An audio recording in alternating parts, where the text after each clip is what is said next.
দেশপ্রেম বিক্রি করতে চায়,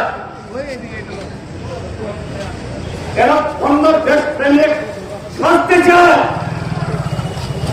কিন্তু ত্রিপুরাজ্যের মধ্যে গত বিধানসভা নির্বাচনে শুধু মৌখিক বক্তৃতাতে না,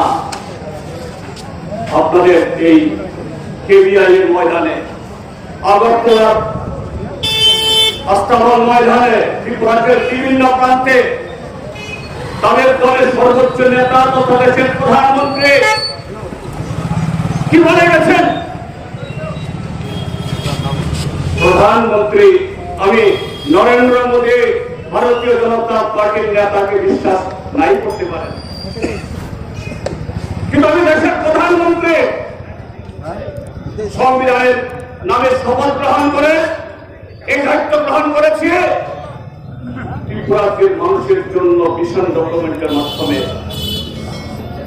যুবকদের কাজ, ত্রিপুরাজ্যের মানুষ ভারতীয় জনতা পার্টি সম্পর্কে অতীতে তাদের অভিজ্ঞতা নেই। এই দল প্রতারণা ছাড়া, জনগণের বিরুদ্ধে শত্রুতা ছাড়া,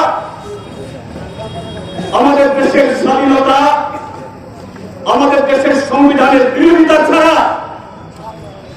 এই বিজেপি দলের আর কোন ইতিহাস নেই।